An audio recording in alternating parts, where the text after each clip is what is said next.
Hi guys, welcome back to our channel. It sounds so weird saying it without Ayo here. He is here in the background obviously, but today we have a special guest.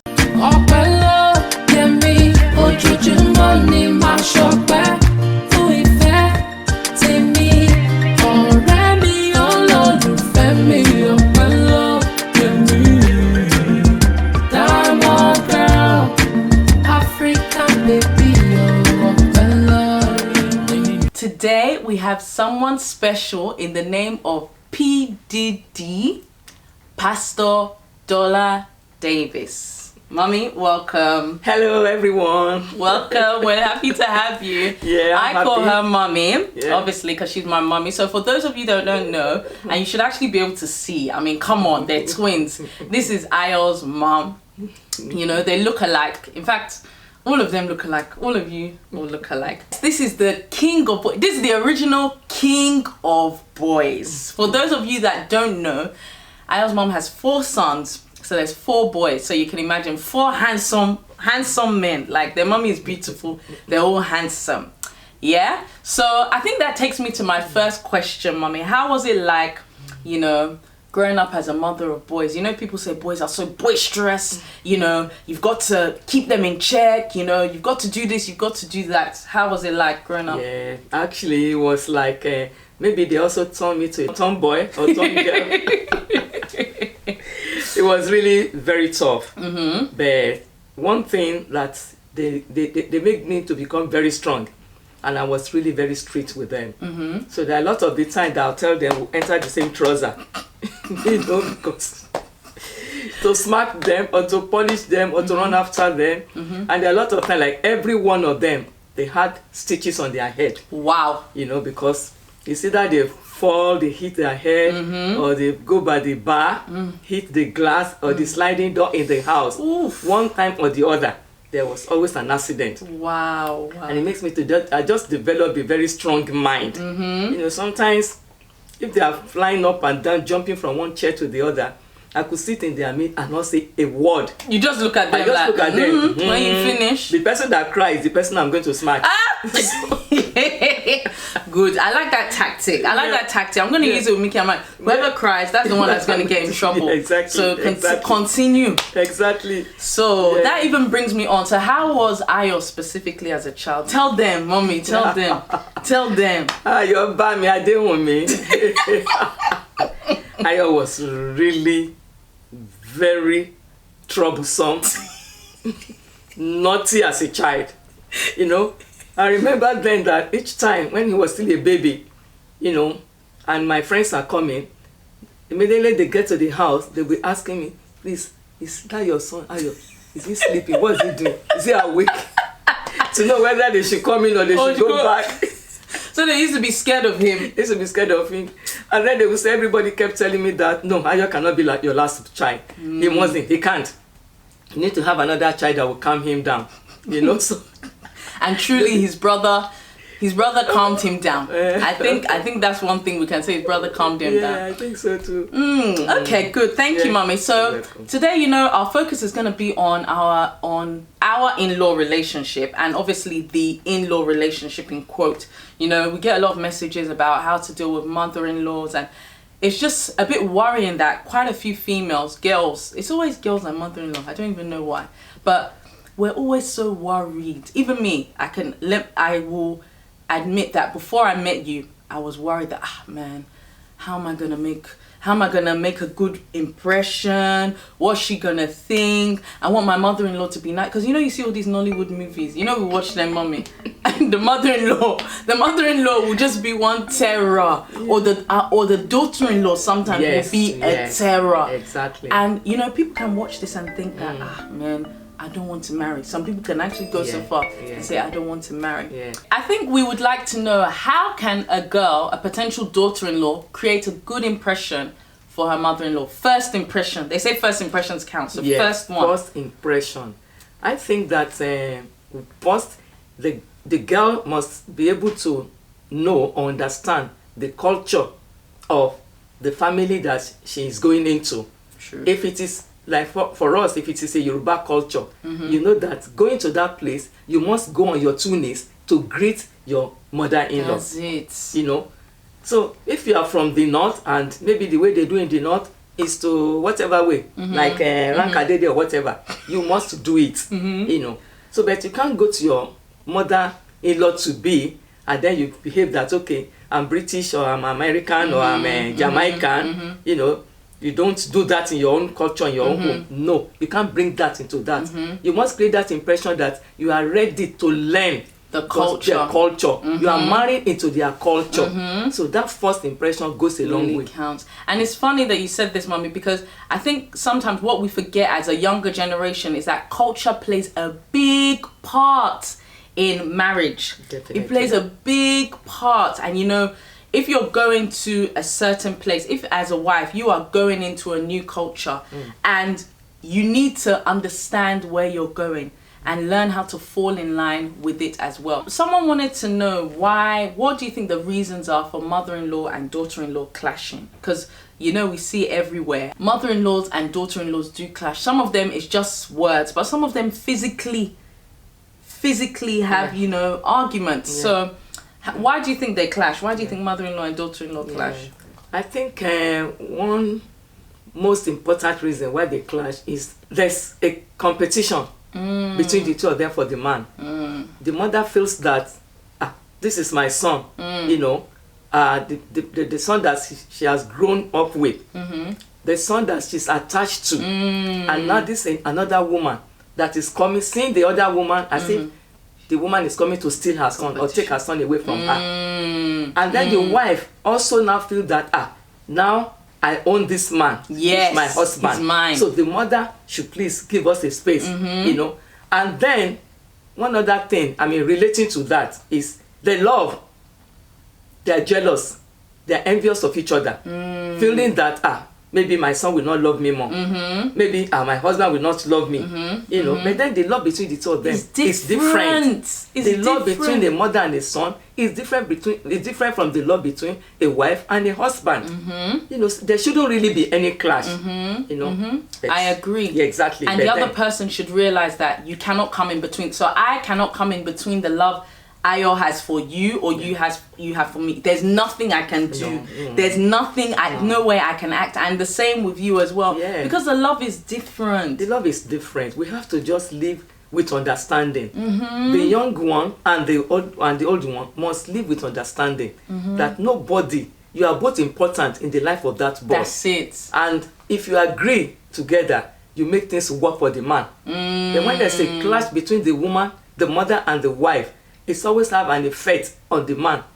Yeah. He's the one. You know, it will be turned in between. Yeah. I mean, there's no reason for that. And there can be harmony. Obviously, we look at the Bible, we look at Ruth and Naomi, and we see that these are real people. It's possible for there to be harmony. It's possible that mother-in-law and daughter-in-law don't need to fight. They don't have to fight. You know? They don't have to fight. Yes. And in saying that, Mommy, do you think that there should be boundaries between mother-in-law and daughter-in-law? Because me too, I've seen mother-in-law and daughter-in-law that are like best friends. Yeah. And then on the opposite side of the spectrum, you see mother-in-law and daughter-in-law that hate each other. Yeah. So should there actually be boundaries between them? Yeah, I think definitely there will be some boundary, or there should be some boundaries. You know, boundary like, because I'm in my son's house, doesn't mean that you can just go to his room. That's it. Anyhow, anytime.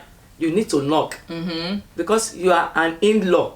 So there are laws. In-law, there are laws. Even you as the daughter-in-law, there are laws. So you can't just go to the room. You must knock. Yes. You must give them their privacy. Yes. You know. And then in the kitchen, she has cooked her soup. You ask her, can I stay from this stew? Or can I take this? You know, don't just take it as if, it's my son. My son's money. My son has provided. You know, I can just do anyhow that I like. No, you must give respect to the wife, to the woman, to your daughter-in-law. You know, just like even if it's your own daughter. Yes. You know. That's what people forget. As if it's your own daughter. I even like when mommy comes, I'm like, mommy, please, can you do that ayamashe that you normally do? Or can you do beans? Because I know that, I know my strengths and I know the things that my husband likes from his mom. So why am I now going to say, baby, I insist that you must eat my beans because you like beans. You like mommy's beans. Me too, I like mommy's beans. Let's all eat the beans together. We are happy. Why are we now fighting? Why are we fighting? Do you get, mommy? There's no cause for fighting, honestly. Like, honestly. So everyone should just know their lane, know their boundary. You know your boundary. Then we'll all be happy. Limits. Exactly. I've explained that mommy has 4 boys. So at one point, maybe in their teenage years, you must have looked at them and thought, man, these 4 boys are going to get married. I'm going to have 4 daughters. How did you prepare yourself for that? Because a lot of mothers might have thought, man, these women, one man more way that I am the one in charge, you know. But you're not like that with any of us. So how did you prepare for your daughter-in-law's coming? Actually, yes, it's true. I always think ahead that one day these boys will be getting married, you know. But one thing that I held on to is prayers. You know, I looked at it, I said, I want them to get married to their best friends. I want them to get married to daughters that will take me as their mother. Daughters that I will refer to as my own daughter. You know, my gist partners. That I can, like you, I relate with you. I gist with you. You know, so I think ahead and I prayed it that I don't want them to get married to a girl that will come and bring disharmony in the family. Yes. You know, the girls, they can cause strife, quarrel between the brothers. Yes. And that I always pray for. I don't want quarrel I don't want separation between my sons. Yes. And I don't want a woman that will come and separate them. Because my sons are so close. You know, they are really so close. And thank God, the women that God has brought, they are understanding. They are also close with them. And it is prayers. Mom is a prayer warrior. Mom is a prayer warrior. I never pray for herself, always for other people. And it is something that is a testament in the lives of your children. Like, your prayers are really going a long way, and not just in the lives of your children.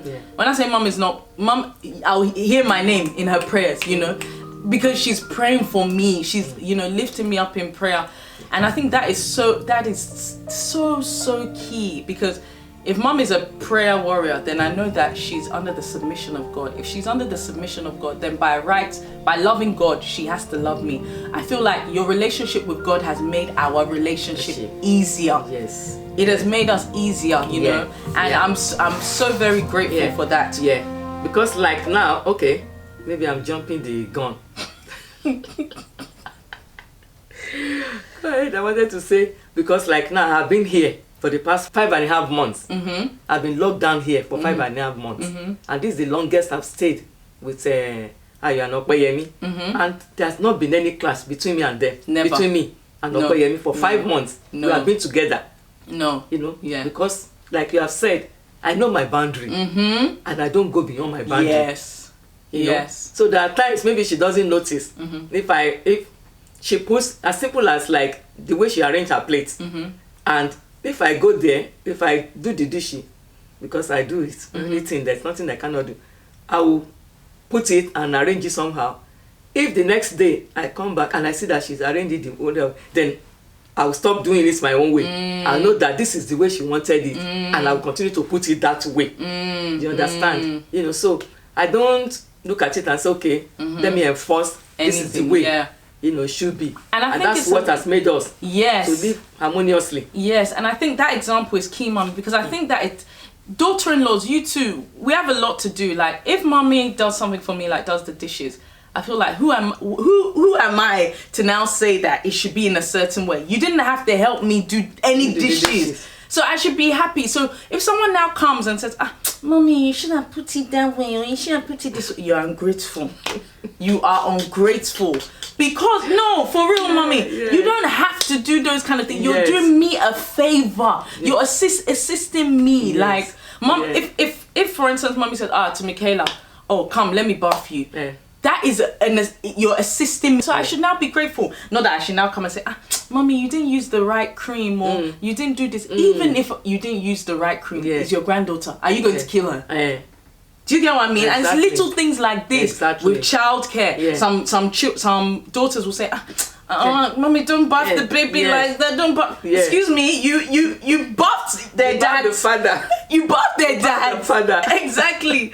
So me, I'm just easy like that, and for me, I'm just like the fact that you're even helping me. I'm grateful. Yes. I'm grateful. One question I have, which I know will come up as human beings, we offend each other. Yes. How should mother-in-law and daughter-in-law deal with offending themselves? When they've offended themselves, how should they deal with it? Wow. I think that the daughter-in-law should be the one to take the first move in reconciliation. Being the younger one, she must be able to go to the mother-in-law to apologize. You know, you can sit to her, you can go to her, you can kneel down. Mommy, I'm sorry, I did not mean it that way. You know, meet her in her room. I mean, sit down with her on the bed, and then it will be sorted. Yes. You know, except for a mother-in-law that is that has scon that will not accept such apology. But immediately a daughter-in-law comes like that, you should give her a welcoming hand. Yes. You know, welcome her with love to say it's okay. I too, maybe I too must have even said something wrongly. You know, I'm also sorry. You know, I didn't mean it that way. You know, my daughter, I'm sorry. You know, yes. And that puts an end to it. And it also shows your humility. Yeah. If you can say sorry, it means that you're looking for peace. You're looking for resolution. Yeah. But if you continue to hold that malice or continue to say, she will beg me. I couldn't do anything wrong. This, that. Yes, definitely. And it's funny because I actually remember. Do you remember when me and I were a bit naughty? We were playing Ludo when we weren't supposed to play Ludo. Then Mommy was angry with us, but Mommy didn't say anything. I said to her, Mommy's angry. I was like, no, she's not. Because you know, men never notice these things. They never ever notice. But me as a woman, I knew. I said, Mommy's angry.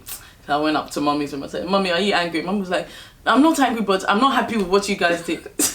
I'm not happy with what you guys did. So I now said, okay, sorry, Mommy. I'm really, really sorry. I'm very sorry. Blah, blah. Then we left it at that. Then the next day I said, Mommy, are you still angry with us? She's like, no. But yeah, it was settled like that. You know, even with your mom, you'll have argument. Even with when my dad called me, remember, he was like, are you angry with me? I was like, no, Dad, I'm not angry with you. You know, the way you banter with your mom and dad, you should be able to get to a good stage like that with your in-laws. Yes. You know, in-laws, they're in-laws, not outlaws. You know, you're supposed to be together, in-laws, not outlaws. Suppose, Mommy, that the mother-in-law is not willing, not accepting everything that the daughter-in-law does. She sees fault with it. What should that daughter-in-law do? Yeah, the daughter-in-law can't do anything. The only thing that she can do is to go on praying. That's it. The work is in the hand of the man, of the husband. The man, the son, should be able to sit his mother down and talk to his mother. That's it. You know, so it should be the affair between the son and the mother. But the daughter-in-law should continue to pray and continue to just be good and be nice. That's it. You just can't say, okay, you want to turn her, make her an enemy, or make her maybe you are not become mates. No, you still have to give her the respect. You know, after a while, if you continue to have clashes, I think then the son will find a way, you know, to where if the mother-in-law is visiting, where you know that her time is just for the time being, she will soon go. Yes. But if that she wants to be living with them, then the man will have to now look for a way how to work it out. The man, such woman, they might not be able to live together. The son has a important part to play in the relationship between mother-in-law and daughter-in-law. Yes. So we must always remember that, men as well, because I don't think any woman wants to fight another woman. I don't think any daughter-in-law goes into a marriage saying, this woman will be my enemy. And I don't think same with mother-in-law. There's something that triggers it, and the husband, son, will be able to bring some sort of peace or neutrality between everyone. Exactly. So yes, that brings us to the end of our daughter-in-law, mother-in-law discussion with Mommy. Mommy, thank you so much. You're welcome. Thank you for coming. I appreciate you. So much you're calling here. I appreciate you, Mommy, for everything. Let me just even say on camera, Mom is good to me. Like, that's why you see me smiling, you see me happy, because Mom is good to me, and not just good to me, good to my parents, good to my siblings, good to everyone around me. As she loves me, she loves them. So I cannot. And obviously she gave birth to my handsome husband. But yes, mommy, I appreciate you. I really do. I really thank God for giving you to me, for having you as a daughter-in-law, as a daughter. I have not had any cause to regret. Thank you. And you're such a wonderful, beautiful young lady. You're such unique, you know. Mommy, you're making me shy. You're blushing. I'm blushing. I think your dad and mom really did a good job raising you. Wow, thank you, mommy. Well raised. Even my other sons, I mean, they really appreciate you. They really commend you. And you know, so, and I'm saying it now that you are wonderful. Thank you. And I pray that you will keep up. You keep up with the good, your good deeds. Amen. Yeah? Amen. Guys, get in the comments, you know, say hello to mommy, appreciate mommy for me as well. Look at my mom. No, seriously, we can't forget how hot mom is as well. Look, beautiful, natural beauty, and it's God's glory. God's glory is radiating all over you, mommy. Thank God. So we thank you for coming on Ayopedavies. Yes, so I'm honored to be here. And thank you all for watching and for listening. Yes. And I hope that you have learned one or two things. Because like I said before, daughter-in-law today, you'll be a mother-in-law tomorrow. Remember that. Okay. And we'll leave it just there. Yes. We'll leave it there. Until the next video. Bye. Guys. Forever, my life.